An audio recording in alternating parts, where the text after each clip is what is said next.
BRS హయాంలో సాగునీటి ప్రాజెక్టుల్లో జరిగిన పనులపై పాలమూరు పర్యటనలో ముఖ్యమంత్రి రేవంత్ రెడ్డి పచ్చి అబద్దాలు ఆడారని మాజీ మంత్రి నిరంజన్ రెడ్డి విమర్శించారు. పాలమూరు రంగారెడ్డి ఎత్తిపోతల పథకంలో కేసీఆర్ హయాంలో 35,200 కోట్ల పనులు చేసింది నిజం కాదా అని ప్రశ్నించారు. పాలమూరు రంగారెడ్డి ఎత్తిపోతలకు వ్యతిరేకంగా 100 కేసులు వేసింది కాంగ్రెస్ కాదా అని నిలదీశారు. 52,121 కోట్ల సాగునీటి ప్రాజెక్టుల కోసం చేసిన అప్పులకు వడ్డీ అసలు కింద చెల్లించామంటున్న సీఎం వాటి వివరాలు విడుదల చేయాలని డిమాండ్ చేశారు.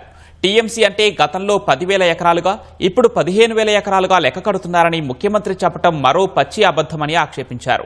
ఇదే మాట కేంద్ర జలసంఘం సమావేశాల్లో చెబితే పరువు పోవటమే కాకుండా టీఎంసీకి 15,000 ఎకరాలు లెక్కగట్టి కేటాయిస్తే తెలంగాణ శాశ్వతంగా నీటి హక్కులు కోల్పోతుందని నిరంజన్ రెడ్డి ఆందోళన వ్యక్తం చేశారు. 2006లో కాంగ్రెస్ వదిలేసిన కల్వకుర్తి ఎత్తిపోతలను 2016లో బీఆర్ఎస్ పూర్తి చేసింది వాస్తవం కాదా అని ప్రశ్నించారు. పాలమూరు బిడ్డ అని చెప్పే రేవంత్ రెడ్డి 30 నెలల్లో పాలమూరు ప్రాజెక్టుల్లో తట్టమట్టి ఎత్తకుండా తీరిగ్గా వచ్చి పాత అబద్దాలే వల్లెవేశారని నిరంజన్ రెడ్డి ఆరోపించారు. వీలైనంత వేగంగా పనులు పూర్తి చేసి రైతాంగానికి నీళ్లివ్వాలని బీఆర్ఎస్ డిమాండ్ చేస్తోందని పేర్కొన్నారు. కేంద్రం వెనక్కు పంపిన పాలమూరు రంగారెడ్డి ఎత్తిపోతల పథకం డీపీఆర్పై ముఖ్యమంత్రి ఎందుకు మాట్లాడలేదని ప్రశ్నించారు.